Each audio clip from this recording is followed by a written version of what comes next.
What is going on, guys? Welcome back. Commentary for you. Want to thank my sponsor, Steel Supplements. Link and discount code down in the description. You also know I'm a Weeble. Prefer to observe best promotion they have right now in the pinned comment. All you have to do, go click the link, open an account. They're going to give you free stock if you deposit even $1. They are going to give you more free stock. So many of you have taken advantage of this. I think I'm closing in on close to 1,000 referrals. So it really does mean a lot to me if you take some time out of your day to take advantage of that deal. I also want to thank Maximum Football because a couple weeks ago I said, why aren't they doing more to showcase this game to the community? And since then, we've seen just about every 5 to 10 days something come out, including a whole bunch of screenshots that I want to talk about. First thing I want to mention with this screenshot here is, it looks to me, there's a lot of the Maximum Football core there. When I see the helmets, which David Winter was very proud of going out and scanning, having officially licensed product in his game, when he talked about the visors, the customization, it really was something that he wanted to champion.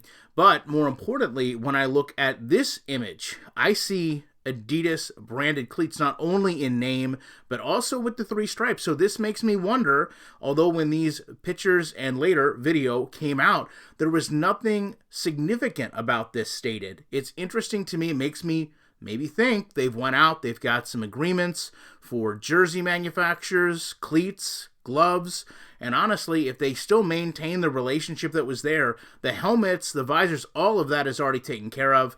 We do see a kind of a kick here for a extra point, for a field goal, not sure, but I will offer probably an extra point given the score. You do see the traditional Maximum Football kicking here. There's a little meter to the right, and I'm not sure what that would be. It doesn't remind me of anything that had been in the game before. I do want to say one thing here while we have this, because I've noticed, number one, when they're putting out video, when they're putting out screenshots, it is good. It generates hype around the game. It gets people paying attention to the game. But it also has people pay attention to kind of the lowest common denominator of an issue. So I would just love to know, when you're putting out these screenshots and they're going to get analyzed with kind of a fine-tooth comb, why all gaming companies, not just Maximum Football, continue to put out imagery where you have a kicker wearing number 27. When you could easily just make the kicker number 2, number 7. Any single-digit number would work, not one that would be of a cornerback or a running back, because I guarantee you in the comment section, someone is going to sit there and say, this game is awful. They've got a running back kicking the ball. From there, we do see kind of a long snap here to a quarterback that is in a shotgun formation. Again, I don't see anything on the gloves here that would show branding, but you do see the visors, you do see the helmets. So I'm beginning to think if they can just continue what they had and build off that, there is going to be a lot of customization in this game. And then kind of what I talked about before, you look at this image here, okay? Everything has looked relatively good, but then this just doesn't look all that great. It looks like maybe the player's in, I don't know, some type of vest. I'm not even sure why the pads would wear that way. In terms of sitting on his chest and shoulders, it's a small thing. But I would offer to you, the fact that they're putting things out now, the fact that they can get feedback today, even if it's small, even if it's a nitpick, what doesn't look good now needs to be fixed, so when the game comes out, it looks as good as it can. And I just want to say, no one is expecting perfection, right?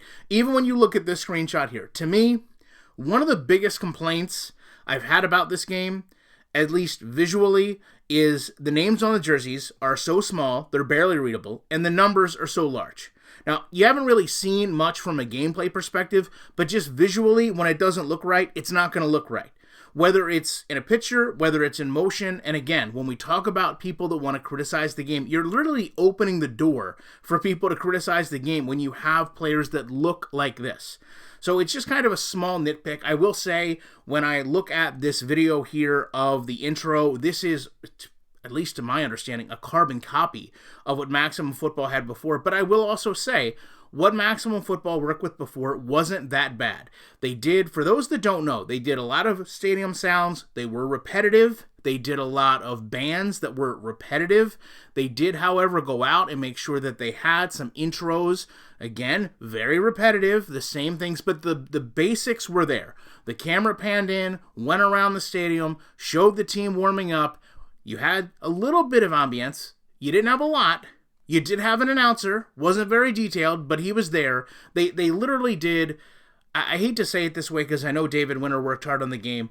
They did just enough for them to be in the game, and that was it, right? They had just enough of the fireworks going off, just enough of the Jumbotron screens, just enough of the weather to make it be in the game. They didn't go to that next level where the detail is where we expect it to be. And I think for so many of us, when we look at the change from Canuck to Modus, and you have so many more people, qualified people working on this game, not that David Winter wasn't qualified, but qualified in different areas, not just programming, I think that's where we're really going to hope to see this game take strides. And if they're going out already, they're getting deals with Adidas, they're going out, they're getting deals perhaps with other manufacturers. It's a small step, but it means a lot, and it shows me that they're committed on all levels to making this game the best it can be.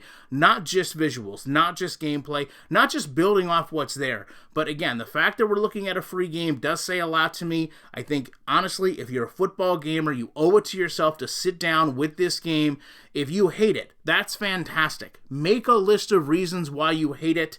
Email someone. No one at Maximum Football has reached out to me. I said it before. I'll say it again. Until they do. When they do, then I'll be honest with you. But until then, I'm going to continue to talk about this game in hopes that we can get the game in the best position it can with what they're putting out. I know a lot of people have put out gameplay that they shouldn't. I know a lot of people have kind of leaked the gameplay that maybe doesn't look all that good. And to me, that's going to be the real test. What are we going to see when this game is downloadable, hopefully in a couple of months, because nothing is set in stone based on what we've seen today? How accurate are these screenshots going to be to the final product? How accurate is that gameplay going to be to what we actually get? Because to be honest, it does look like it needs a lot of refinement. And going back to those small details, the less they can give people to complain about now in the moment, then the less they're going to have to do when this game releases. That's why when I see constantly gaming companies, little things like the player numbers, it infuriates me to no end,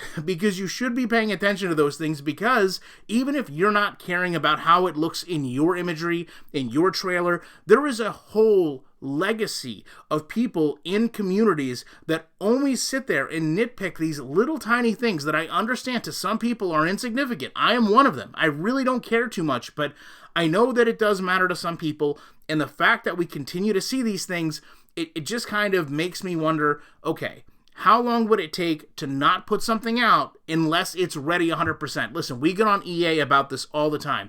Don't put something out unless it's ready for us to receive it. Whether it's the game, whether it's a patch, whether it's data, whether it's an update, I don't care. Don't put anything out about your game until it's 100% ready, because no one needs to know on May 7th, on May 15th, anything about the game, because we're not expecting it. So make sure all the I's are dotted, all the T's are crossed, and you'll really resolve so many minor complaints that people can look at and give you that are just elementary. So I know that's a bit of a rant, and I try not to do them. I've not done them for a long time, but I just know the way these comment sections have went. And then I have to sit here and put up kicker number 27. What's going to happen? Other than that, aside from the kicker number, please, I'd love to know what you think in the comment section. I appreciate you watching this video, and I will be back in a week with more commentary.